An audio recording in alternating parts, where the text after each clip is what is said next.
ये हमारा फतवा है, हमारी तरफ से कारी अबरार जमाल की तरफ से फतवा है कि तुर्की के साथ कारोबार न किया जाए। तो हम एक दुआ पढ़ते हैं, मिन्हा खलकनाकुम वफ़िया नुईदुकुम व मिन्हा नुखरिजुकुम तारतन उखरा। जल्दी आपकी भी वल्ला वल्ला होने वाली है। वल्ला वल्ला हो जाएगी। हाँ, आपका ख्वाब जल्दी पूरा होगा। इसलिए थोड़ा अधूरा रह गया है कि ऊपर से ही आवाज़ आई थी कि धीरे धीरे भेजिए, चूँकि एक को 72 हूरें मिलनी है, तो इतनी जल्दी से इतना इंतज़ाम होने वाला नहीं था। अगर आप अपनी अक्सरियत के बुनियाद पर मस्जिदों से आतंकवाद को बढ़ाएंगे और अपनी खानकाहों से आतंकवाद को बढ़ावा देंगे और फिर कहेंगे कि खानका पर हमला कर दिया, मस्जिद पर हमला कर दिया, तो ये तो आपकी सोच हुई ना। तुर्की से इस वक्त कारोबार करना, लेना देना सब नाजायज़ है। इसलिए तुर्की से कोई कारोबार नहीं, तुर्की से कोई समझौता नहीं, चूँकि हमारा दुश्मन पाकिस्तान है और दुश्मन का दोस्त दुश्मन होता है। इसलिए दुश्मन के साथ साथ दुश्मन के दोस्त का भी बाइकाट होना चाहिए। नहीं तो साफ तुर्की इस बात का समर्थन करके ये जाहिर करा रहा है कि आतंकवाद का मज़हब पाकिस्तान है। दोस्तों नमस्कार, मैं हूं रोहित शर्मा और आप देखना शुरू कर चुके हैं हिंदुस्तान 9 न्यूज़। आज पूरे देश में जिस तरह का माहौल है वो आप सभी देख रहे हैं।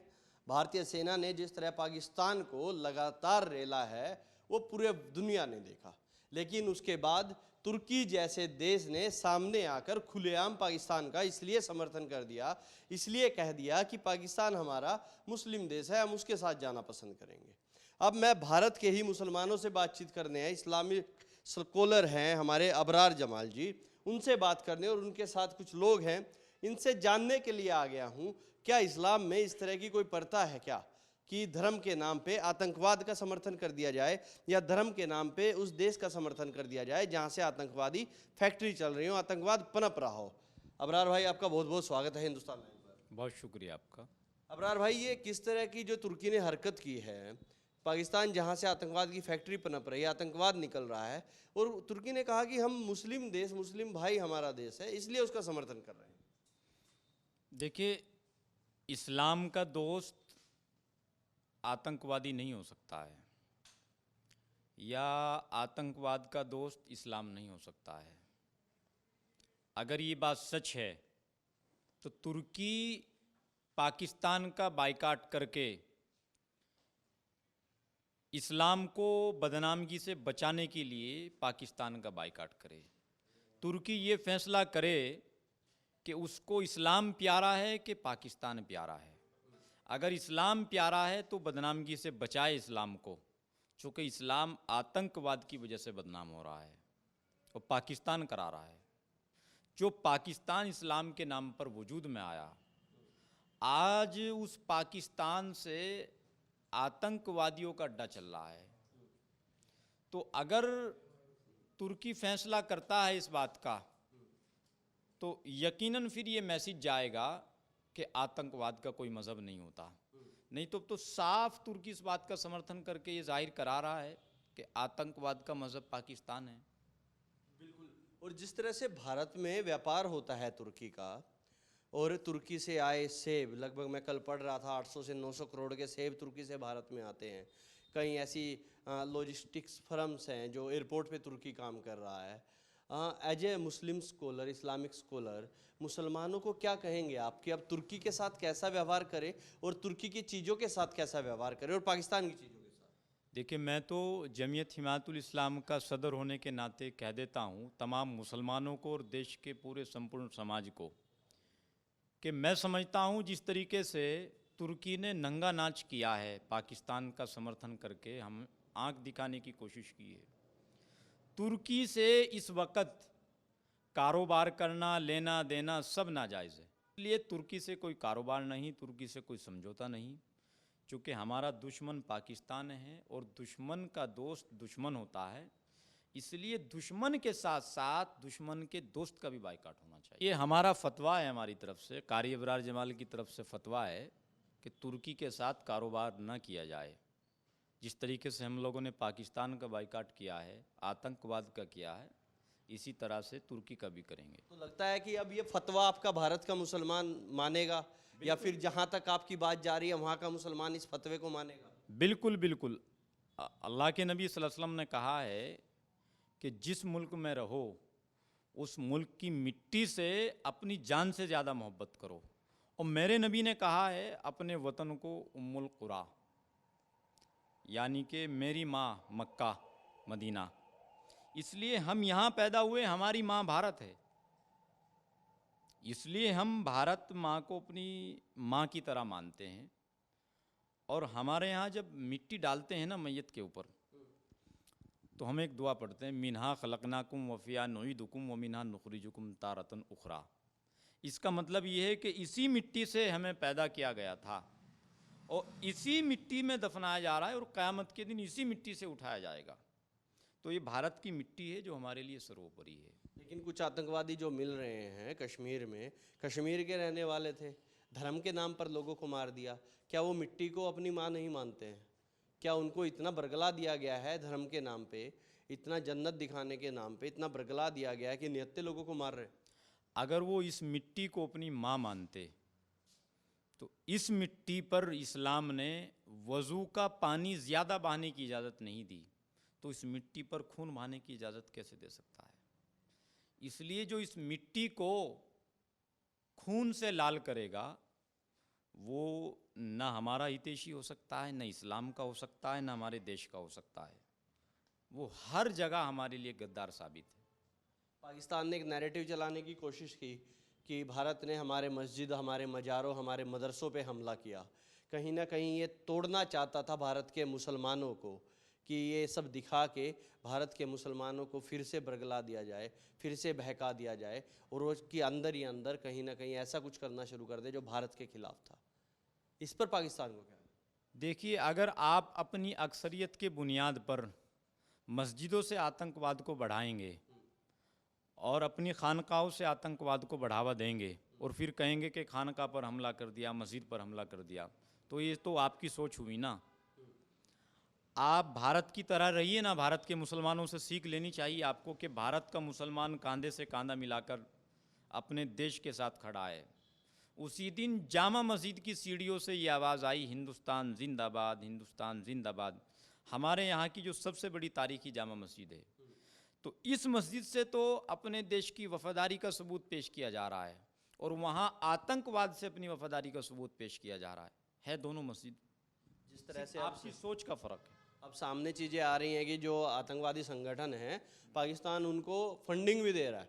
500 करोड़ रुपए भीख मांग के, पहले भीख मांगता है और उसके बाद उन आतंकवादियों को फंडिंग दे रहा है। धर्म के नाम पे आतंक फैलाने के लिए फंडिंग दे रहा है। मैं तो कहता हूँ कि वो दिन दूर नहीं जब पाकिस्तान को दुनिया के इतिहास से नेस्तो नाबूद किया जाएगा और वो हो रहा है। जब जब पाकिस्तान ने युद्ध की शुरुआत की है आतंकवाद के रूप में, तब तब पाकिस्तान के टुकड़े हुए हैं। आप देख लीजिए पिछला इतिहास उठा करके। और अभी तो बलूचिस्तान तैयार हो गया है ना, वो लड़ रहा है और अब वो वहाँ 2-3 टुकड़े हो गए हैं। एक जमात आर्मी के साथ है, एक जमात वहाँ की सरकार के साथ है, एक जमात वहाँ की पिछली सरकार के साथ खड़ी है। जिस देश में भुखमरी का आलम इस कदर हो, जिस देश में आतंकवादी का आलम इस तरफ हो, इस तरह हो, इस कदर हो, उस देश से आप कुछ भी अच्छाई की उम्मीद नहीं कर सकते। इसलिए आप उसका तो झंझट ही ख़त्म कर दीजिए। कहीं ना कहीं अबरार भाई 2-3 चीज़ें और सामने आई। एक ऐसा माहौल बनाने की कोशिश की गई, ऐसी चीज़ें जब ऑपरेशन सिंदूर हुआ, कुछ लोगों ने कहा कि नाम ऑपरेशन सिंदूर क्यों रख दिया, प्रधानमंत्री ने ऐसा डिसीजन क्यों लिया। सिंदूर से मतलब कहीं ना कहीं हिंदू धर्म से है, सिंदूर उन बहनों का उजड़ा था उससे है, तो पूरी देश की जनता को जहन में रखते, मुसलमानों को भी जहन में रखते, तब ऑपरेशन का कोई नाम रखते। ऐसे भी कई नेताओं ने बयान दे दिए। ये आप थोड़ा सा गलत बोल गए हैं। ऑपरेशन सिंदूर का मतलब हिंदू से नहीं है, सिंदूर का मतलब देश की संस्कृति से है, भारत की। और भारत का मुसलमान, हिंदू, सिख, ईसाई अपने देश की संस्कृति के साथ खड़ा है। आज हमारे यहाँ, आज नहीं पहले से, हम मुसलमान हैं, अच्छी बात है, हमने बाई चॉइस इस्लाम को एक्सेप्ट किया है और आज भी कर रहे हैं। लेकिन आज भी आपके यहाँ भी बहू लाल जोड़े में आती है, हमारे यहाँ भी लाल जोड़े में आती है। आपके यहाँ भी भात और छुचक सब सारी रस्म और रिवाज आपके यहाँ भी सेम जैसी है, हमारे यहाँ भी सेम जैसी है। आपके यहाँ भी हिंदू ब्राह्मण हैं, हमारे यहाँ मुस्लिम ब्राह्मण हैं। आपके यहाँ हिंदू राजपूत हैं, हमारे यहाँ मुस्लिम राजपूत हैं। आपके यहाँ हिंदू गुजर हैं, हमारे यहाँ हिंदू गुजर हैं। तो सिंदूर का मतलब जो है हिंदू समाज से नहीं है, सिंदूर का मतलब भारत की संस्कृति से है। भारत की संस्कृति को अगर नुकसान पहुंचाया गया है आतंकवादियों के ज़रिए तो जाहिर सी है उसको जवाब तो मिलना ही था। और मोदी जी 70 सालों में देश को सबसे बड़े ताकतवर प्रधानमंत्री मिले हैं, जिन्होंने उसी वक्त ये संकल्प लिया था कि आतंकवादियों को उनकी कल्पना से बड़ी सज़ा मिलेगी, और वो मिली। क्या सोचा था पाकिस्तान ने कि अभी भारत तो सिर्फ उसको रिसर्च कर रहा है, सायरन बजा रहा है कि रातों रात हमला हो जाएगा, और इतना बड़ा हमला कि खुद वहाँ का सबसे बड़ा आतंकवादी मसूद अजहर कह रहा है कि मैं भी मारा जाता तो अच्छा था। तो हम तो कह रहे हैं मसूद अजहर साहब आप टेंशन मत लीजिए, जल्दी आपकी भी वल्ला वल्ला होने वाली है। वल्ला वल्ला हो जाएगी। हाँ, आपका ख्वाब जल्दी पूरा होगा। इसलिए थोड़ा अधूरा रह गया है कि ऊपर से ही आवाज़ आई थी कि धीरे धीरे भेजिए, चूँकि एक को 72 हूरें मिलनी है तो इतनी जल्दी से इतना इंतज़ाम होने वाला नहीं था। इसलिए धैर्य रखिए, धैर्य में सब्र ज़रूरी है। हूरें कम पड़ जाती ऊपर। हाँ बिल्कुल। ये हुरों वाला सिस्टम क्या है, मिलती हैं क्या उधर? पूछिए उन लोगों से जो हूरों का जिक्र करते हैं कि अगर मर्द को हूरें मिलेंगी तो औरत को क्या मिलेगा। अगर लोग कहते हैं कि एक मुसलमान जो अच्छा काम करेगा उसको 72 हूरें मिलेंगी, लेकिन अगर एक महिला अच्छा काम करेगी उसको क्या मिलेगा, पूछिए उन लोगों से आप। हूरों का जिक्र सिर्फ इस तरह है इस्लाम के अंदर कि अगर आप अपनी निगाहों की हिफाजत करोगे, आप अगर दूसरे की बहन बेटियों को अपनी बहन बेटी समझेंगे, तो इस्लाम ने कहा है कि आपको ऐसी लड़की जैसी 72 जैसी, जैसे कह देते ना 72 का मतलब एक तरह से पहाड़ा चलता है कि आप जैसे 72 देखे, आप जैसे 72 मिल जाएंगे। तो इस तरह इस्लाम ने एक उसको बताया कि मतलब 72 हूरें मतलब 72 महिलाएं आपको मिलेंगी। तो ये एक इनाम होता है अल्लाह की तरफ से, लेकिन इसको टारगेट करके निहत्थे लोगों को निशाना बनाना, खून बहाना, ज़मीन पर फसाद बर्पा करना, इसकी गुंजाइश इस्लाम में नहीं है। इसकी कोई गुंजाइश नहीं है। एक आखिरी सवाल और फिर ख़त्म करते हैं।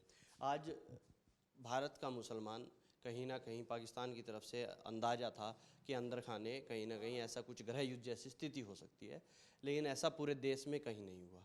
लेकिन उसके बावजूद कुछ ऐसी चीज़ें सामने आई। कैराना से एक लड़का सामने आया, नोमान इलाही, जो लगातार पाकिस्तान को इन्फॉर्मेशन भेज रहा था। कैराना का रहने वाला था, पाकिस्तान पानीपत में रह रहा था जाके अपनी बहन जीजा के पास, और लगातार इन्फॉर्मेशन भेज रहा था। पानीपत एसपी ने उसकी गिरफ्तारी भी की है और चीज़ें सामने आ रही। ऐसे लोगों को क्या कहेंगे जो देश में रह के गद्दारी कर रहे हैं? देखिए, ऐसे लोगों पर सख्त कार्रवाई होनी चाहिए, क्योंकि हमारे देश में कलाम के लिए जगह है, कसाब के लिए कोई जगह नहीं। हमारे देश में कर्नल सोफिया कुरैशी के लिए जगह है, हमारे देश में अब्दुल हमीद के लिए जगह है, उसामा बिन लादेन के लिए कोई जगह नहीं है। तो हमारा देश और हमारे देश का जो राष्ट्रवादी मुसलमान हैं, देश उसके लिए है, वो देश के लिए है। जी देखिए, ये सभी लोग यहाँ पर मौजूद हैं और कारी अबरार जमाल जो कह रहे हैं, उन्होंने एक बहुत बड़ी बात आज कह दी है कि तुर्की और पाकिस्तान के खिलाफ फतवा जारी हो गया है। अब कोई भी अगर तुर्की और पाकिस्तान का सामान खरीदता है तो वो ना खरीदे। इन्होंने अपने संगठन की तरफ से फतवा जारी कर दिया है। अब तक के लिए इतना ही। मैं हूं रोहित शर्मा, आप देख रहे हैं हिंदुस्तान 9। जय हिंद।